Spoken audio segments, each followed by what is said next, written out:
tous et à toutes, donc je vous retrouve après une certaine absence, notamment sur le vlog. Parce que pour ceux qui ne savent pas, je suis partie en fait en vacances 2 semaines dans les Hautes-Alpes, pas loin de Gap. Je sais pas si vous connaissez.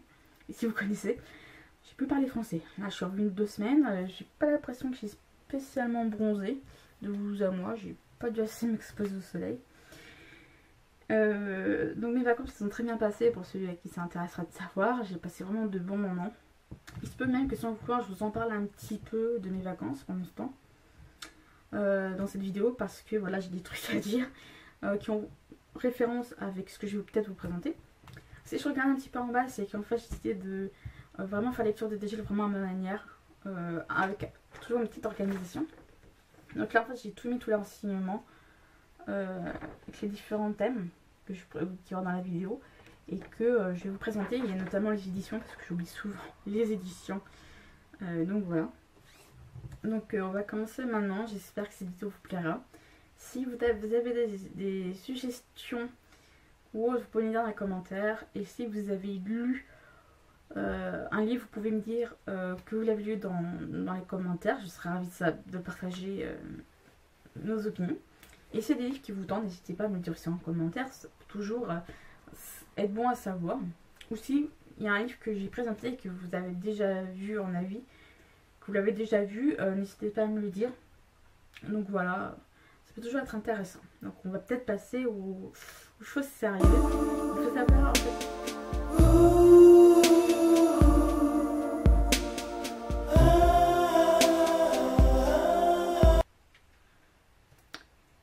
Alors là on va passer au livre lu et chroniqué. Je tiens à vous dire que je crois que j'ai battu un record. Je crois pas que j'ai lu autant en si peu de temps. Enfin en tout cas en un mois. J'ai lu 3 romans et un manga. C'est pas pour vous dire. Je m'attendais pas à lire autant, parce que c'est vrai qu'on a eu un petit peu par moment en vacances des journées vraiment pourrites. Parce que c'est vrai, on a eu droit à vraiment beaucoup d'eau je crois en peu de jours. Donc on était vraiment fermé. Et donc j'ai profité pour lire, donc voilà. Alors au début du mois, parce que je suis partie durant la 2e quinzaine de juillet, donc pour ceux qui s'intéressent, j'ai donc lu et chroniqué au début du mois, donc ça c'est The Lost Canvas Chronicles, donc le tome 6 sur Doko de la Balance, qui est donc le 6e chevalier d'or. Si on suit l'ordre des maisons du zodiaque, c'est le 6e. Bélier, Taureau, Gémeaux, Cancer, Lion, Balance, bah oui, Balance, hein. Comme par hasard, Doko et le 6e chevalier, la maison de la Balance c'est le 6e, et c'est le 6e tome est sur le chevalier d'or de la Balance. J'appelle ça une coïncidence. Donc c'est un manga que j'ai vraiment adoré. Je vais refaire ma chronique vidéo parce que je l'avais tournée, mais je crois qu'elle me plaisait pas. Je vais donc vous la refaire plus tard pour vous la mettre en ligne pour ceux qui ça intéresserait. J'ai donc lu et chroniqué ce mois-ci dans Guinevere, donc La Dame Blanche de Jean-Louis Fedgen aux éditions Fleuve Édition. J'ai bien aimé Jean-Louis Fedgen parce que j'ai déjà lu un de ses livres qui est dans ma bibliothèque, qui est le premier tome des Chroniques des Elfes, dans les mêmes éditions, donc Fleuve Noir. Les éditions Fleuve Noir ont changé de nom pour devenir Fleuve Édition. Et j'ai hâte de lire la suite des Chroniques des Elfes parce que Guinevere et le premier tome des Chroniques des Elfes, qui est Liane, m'ont beaucoup plu. Donc Liane est un personnage que je retrouve également dans ce livre pour ceux qui s'intéressent de savoir. Et c'est vrai que j'ai trouvé 2-3 petits défauts à ce roman, mais j'adore autant l'écriture de Jean-Louis Fedgen et j'ai hâte de lire même la suite des Chroniques des Elfes. Alors un autre livre, il faut savoir qu'en vacances j'ai emmené ma liseuse. Je l'ai lu donc sur ma liseuse, mais je l'ai en format papier. C'est donc Assassin's Creed, la croisade secrète, l'histoire secrète d'Altaïr, le maître assassin. Donc c'est d'Oliver Brandon. Mon format papier est chez Castelmore. Et le format papier, le format e-book est chez Milady. C'est un livre que j'ai vraiment surkiffé parce que je ne m'attendais pas à tant de choses, surtout venant de la part d'Altaïr. Pour ceux qui ne savent pas, j'ai joué à tous les jeux Assassin's Creed sauf le premier du nom, donc Assassin's Creed 1. Parce qu'en fait on peut faire qu'une partie, c'est mon frère qui a joué tout le long. Et je suis une surprise parce que j'ai également un petit peu découvert davantage la vie d'Altaïr. Mais bon, ma chronique est en ligne, je vous mets tout le temps l'article lecture de dégel en barre d'infos où vous aurez les liens vers les articles enfin vraiment vers les chroniques pour ceux qui s'intéressent. Alors un autre livre, je l'ai lu sur ma liseuse parce que je ne l'ai pas en format papier. Je vais prendre sans doute en format papier parce que les éditions Michel Lafon ont très bien fait, ont fait une très belle couverture. J'ai donc lu Anne Robillard.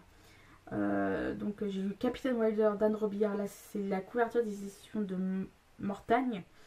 Les éditions de Mortagne, eux, ils ont publié la majorité des romans d'Anne Robillard au Québec, parce qu'Anne Robillard est québécoise. En France, c'est Capitaine Terra Wilder et c'est édité chez Michel Lafon. Je ne sais pas pourquoi Michel Lafon a décidé de rajouter le Terra. Mais bref, donc la couverture de la édition de Mortagne ressemble à ça. Et je vais vous mettre en couleur maintenant. Donc la couverture d'édition de Mortagne pour Capitaine Wilder et les éditions, sur les éditions Michel Lafon.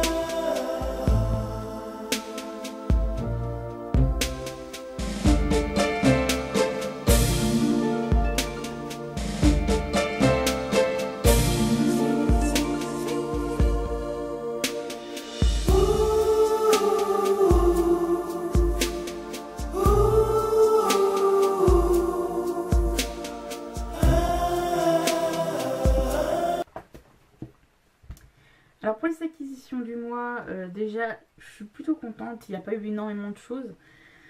Parce que c'est vrai que ma palle a été un petit peu rééquilibrée. En fait j'ai réussi à enlever 2 romans, j'ai acheté que 2... Enfin il y a 2 romans, enfin un roman, un manga et un livre un peu à part. Donc c'est ce qui fait que ma palle est un petit peu équilibrée ce mois-ci. En manga j'ai donc acheté début juillet Senseiya Souscane Chronicles, donc le tome 6 sur Doko de la Balance de Masami Kurumada et Shurete Shogi, édité chez Kurokawa. Donc le résumé c'est Doko, chevalier d'or de la Balance et un des 2 chevaliers survivants de la guerre sainte entre Hadès et Athéna. Il s'est écoulé quelques années depuis la fin de la guerre sainte et Doko continue de méditer sur les montagnes des 5 vieux pics. Lorsque des émissaires viennent l'assassiner, Doko a du mal à contenir sa surprise lorsqu'il se rend compte qu'un des émissaires ressemble à Tenma, le chevalier de Pégase, comme 2 gouttes d'eau. C'était vraiment un manga que un manga que j'ai vraiment adoré parce que les faits qui se passent justement pour la guerre sainte, c'est super. Alors en début juillet, enfin fin juin, début juillet, je faisais partie d'un groupe justement sur quelques jours ou sur un mois où je fais mon portable de ma poche, où en fait qui est géré par ma nutritionniste en grande partie pour vraiment réapprendre à savoir rééquilibrer son alimentation, vraiment se recentrer et avoir des exercices physiques. Il nous a parlé d'un livre qui a plutôt pas mal, que j'ai acheté, qui a l'air vraiment très intéressant. Je l'ai un peu feuilleté et en lui-même il a l'air vraiment plutôt pas mal. C'est donc celui-ci, c'est Méditer jour après jour, 25 leçons pour vivre en pleine conscience. Donc c'est de Christophe André, édité aux éditions l'Iconoclaste. Donc il est très beau, la couverture, quand on la touche, elle a un effet, vous savez, genre les feuilles cartonnées, un peu comme je crois que c'est chez Canson. Donc il y a des rabats.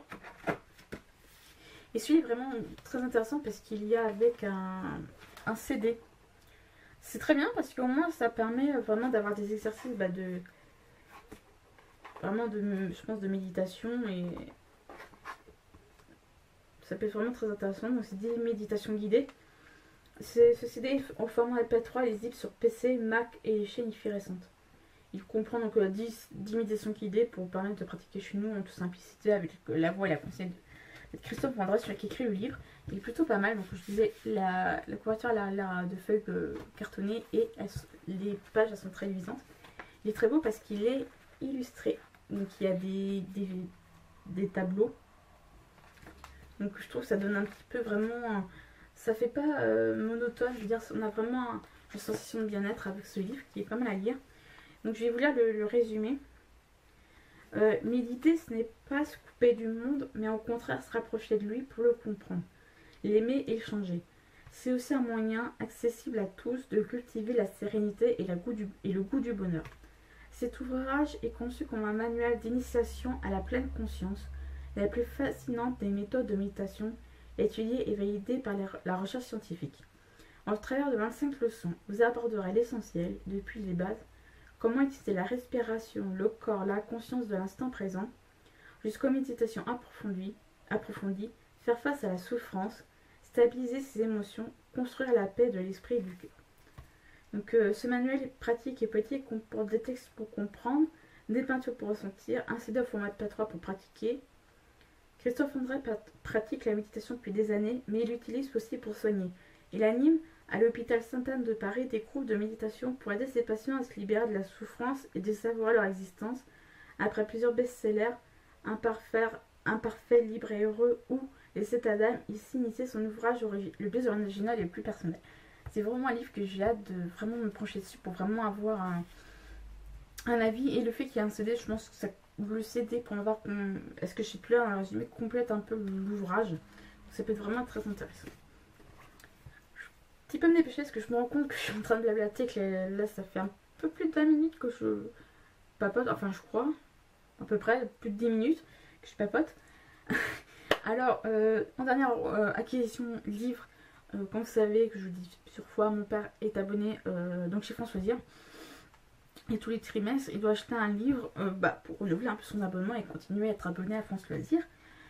Et comme il me dit, Laetitia, tu vas en éclaireur, si on peut dire ça comme ça, tu vas faire ton petit marché. Il m'a pas dit ça comme ça, mais c'est pour vous imaginer la chose. Donc, tu vas faire ton petit marché. Tu relèves les livres qui pourraient t'intéresser. Et moi, je vais y aller après. Il y aller 2-3 jours après. Et si je trouve pas ce que je veux, je te prends un de ceux que tu as choisi. Et on a choisi un. Et c'est vrai que celui-là, je suis vraiment de lire. La couverture me plaisait, le titre aussi. Je lis pas les résumés quand je vais là-bas à France Loisirs pour vraiment avoir un peu de surprise. Et c'est vrai que le résumé me tombe plutôt pas mal. C'est donc les secrets des abbayes et des monastères. Donc c'est de Odon Hurel. Donc aux éditions France Loisirs. La couverture est à tomber. Donc c'est un peu, je pense, dans une abbaye avec un moine ici. Et la lumière qui sort des fenêtres n'arrive pas jusqu'au bout. Et ça donne vraiment des effets plutôt pas mal. Donc en lui-même, donc qu'ils sont un peu noirs, c'est un peu dommage. Mais j'aimais le fait que là, du bleu ciel sur le noir, ça donne un petit peu un côté vraiment pas mal. Et là, le nom de l'auteur en jaune, ça ressort bien. Donc le résumé aussi est plutôt pas mal. Il m'attire parce que j'adore l'histoire en lui-même. Surtout de vieux bâtiments comme ceux-là, tels que sont les abbayes et les monastères. Alors les abbayes et les monastères, ces enceintes sacrées tout entières dévolues à la longe des vignes, au travail et à l'étude, sont des lieux chargés d'histoire, mais aussi d'histoire. Alors le premier sont chargés d'histoire, histoire avec un grand H, mais aussi d'histoire, donc petit H mais avec un S. Alors saviez-vous par exemple que le Mont Saint-Michel a été le théâtre de la singulière évasion d'un moine récalcitrant, qu'en pleine crise du jansénisme, pardon, j'arrive pas à le dire, la Chaise-Dieu a abrité jusqu'à sa mort un prélat exilé, que Rabelais séjourna de longues semaines à Ligugé, où il rédigea sa première œuvre en français. Vol de manuscrits, trafic de relivres, lutte d'influence, autant d'épisodes méconnus qui rendent si fascinante l'histoire des abbayes et monastères, où la piété et le recueillement cèdent parfois le pas à l'emportement des humaines passions. Donc le résumé, je veux dire, vend du rêve. Sur ce coup-là, comme dirait Nine, donc lecture du Nine, il vend du rêve. Alors, on était allé visiter avec mes parents pendant les vacances l'abbaye de Boscodon. C'est ça, Boscodon. Je vous donne le nom tout de suite. Ouais, l'abbaye de Boscodon. Et il y avait en vente dans la boutique de souvenirs des marque-pages. Donc, j'en ai en profité. Puis, je m'en suis pris justement de l'abbaye. Un marque-page. Donc, c'est tous des marque-pages magnétiques. Donc, j'en ai pris également à l'effigie de l'abbaye de Boscodon. C'était vraiment une abbaye que j'ai adoré visiter. Donc celui de l'abbaye de Boscodon, j'ai tous acheté 2 €, donc j'en ai pris 5 pour 10 €, c'est plutôt pas mal. Donc voilà à quoi ressemble l'abbaye de Boscodon, qui est une abbaye qui est vraiment très belle. Donc là, et celle l'image derrière là, donc c'est vraiment en pleine montagne, hein, c'est plutôt pas mal. C'est pas loin d'Embrun, en fait, pour ceux qui connaissent le coin. Et quand je l'ouvre, ça ressemble à ça, en fait. Donc il marque abbaye de Boscodon. Abbatiale du XIIe siècle, remarquable par sa sobriété et ses proportions. Donc là, c'est la chapelle, qui est immense. On est rentré dedans, on a fait une visite guidée. Et c'est vrai que la chapelle, elle est sobre et très grande. Et comme dit mon père, elle était également vide. On l'a senti vide. En fait, là, on voit la fenêtre, il n'y a pas du tout de vitraux. Il n'y a pas vraiment de décoration, il n'y a pas de moulure ni rien, elle est haute, pas très large, mais assez longue pour aller jusqu'à l'hôtel, et elle est, on sent elle vraiment vide. C'est en fait, je crois, si je me souviens bien, c'est ça Benoît qui a fait, je crois, construire l'abbaye, et il voulait vraiment qu'on fasse preuve de pauvreté, et justement ça représente bien. Alors pour ceux qui ne se souviennent pas, les moines font 3 vœux, ils font vœu de chasteté, d'obéissance et de pauvreté. Et on sent bien le vœu de pauvreté au sein de la chapelle, parce qu'elle est vraiment, c'était vraiment immense à voir. Alors lui, je vais peut-être me garder vraiment pour tout ce qui est l'histoire, ce qui est petit côté historique. Donc par exemple pour les secrets des abbayes et des monastères, je vais garder celui-là, parce qu'il est plutôt très beau. Alors le deuxième, je l'ai retiré d'un livre, mais j'ai mis un marque-page à la place pour pas perdre ma page. C'est celui-ci, donc c'est Annunciation. Ça doit être l'annonciation, parce que c'est écrit dans une autre langue, je sais pas laquelle, c'est en italien. Donc c'est de Fra Angelico, et ça représente un ange. Lui, je vais garder pour j'utilisais pour un livre sur les anges, donc ça très bien, il est plutôt pas mal. Donc derrière, c'est juste comme ça, on a les références du tableau avec le tableau en entier, là c'est qu'une partie. Et à l'intérieur, seulement le tableau en lui-même, mais en une autre couleur. Donc ça me plaît. Lui, il est plutôt pas mal. C'est celui-là. Une plume avec des écritures derrière. Je trouve que ça rend plutôt pas mal. Je sais pas trop pourquoi je vais le garder. Donc là, on a l'image derrière. Et à l'intérieur, c'est juste des écritures. Hein, tout ce qui est le plus simple. Alors celui-ci, je pense que tout le monde connaît l'image dans les mêmes, parce que voilà. Devant c'est comme ça, derrière c'est comme ça. Alors pour ceux qui ne savent pas le nom de ce dessin, c'est L'homme de vertu, donc de Leonardo de Vinci, donc Leonardo da Vinci, qui a été fait vers 1492, donc comme ça. Qui est vraiment pas mal. Lui, je sais pas trop pourquoi je vais le garder, pour quel usage je vais en faire. Je verrai peut-être plus tard. Le dernier que j'ai acheté, lui, je l'ai gardé pour mes cours d'alto, notamment pour les cahiers d'exercice. Il y a des morceaux dedans, au moins je pourrais pas perdre la page. C'est celui-là, avec des partitions. Je le trouve vraiment trop mignon. Et il est tenir comme ça. Donc c'est une note de musique. Je vais le garder vraiment pour le cours d'alto pour pas perdre les pages, donc c'est toujours intéressant. Alors petit achat vraiment à part, on a visité donc Embrun, on a fait le quartier pour acheter des souvenirs, et je suis tombée sur une librairie, un magasin dédié à tout ce qui est l'univers médiéval, l'univers fantastique, et ma mère m'a acheté une petite fée. Je fais la collection de fées en fait, de tout ce qui est les fées en général. J'en ai pas mal. La première je l'ai en 2010, donc c'est celle-ci. Oula! Là, elle a décidé de se faire mal. En fait, mais arrête! Là, elle veut se faire la malle, elle veut pas rester. Donc elle ressemble à ça. En fait, une fois dans un magasin, il y avait des grandes fées. Il y avait pas ils avaient des fées par rapport au signe astrologique. Ils avaient plus celle du Sagittaire. Donc j'ai pris une autre fée qui est celle de l'automne. Donc là une autre qui n'était pas la même qu'il y avait la première fois que je la voulais. Mais dans un autre exemplaire comme ça de fée du Sagittaire, elle est vraiment très belle. Donc elle tient un arc. Vrai pas, mais elle a le signe astrologique du Sagittaire sur le bras. Donc voilà la flèche. Et elle est vraiment très belle avec les couleurs. Je trouve les couleurs très vertes comme ça, elles sont vraiment très belles. Elle a des bottes. Et elle a vraiment des tons vraiment très belles. Et les ailes donc peuvent s'enlever. Comme ça. Le deuxième ne veut pas. Voilà. Donc si vous voulez qu'on peut aller comme ça avec l'arc. Donc. Moi j'aime bien avec les ailes. Ça donne un petit côté. Ça fait garder le côté un peu féerique. Donc voilà pour tout ce qui est les achats. Je crois que c'est vraiment la plus grosse partie de la vidéo. Je vais me dépêcher pour pas que la vidéo soit trop longue non plus.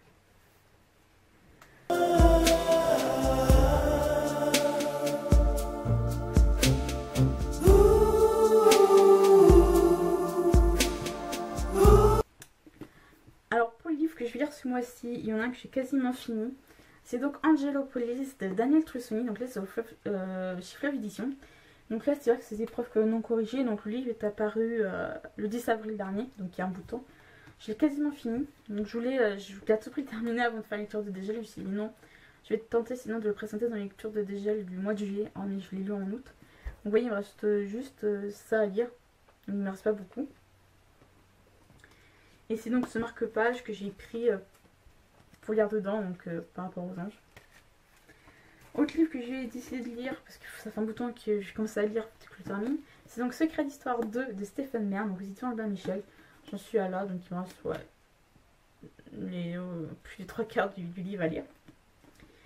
Et là, j'essaie de refaire l'exploit, donc de lire 3 livres ce mois-ci. Le dernier livre que je vais lire, c'est donc La Guerre des Elfes, donc le tome 3, La Reine du Royaume, d'Herbie Brennan, édité chez Pocket Jeunesse dans leur collection best-seller.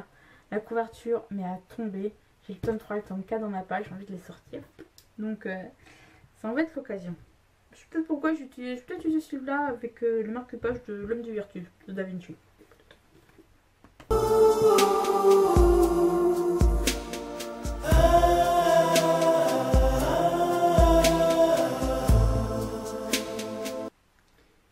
Ces lectures de déjà sont terminées, j'espère qu'elles vous auront plu.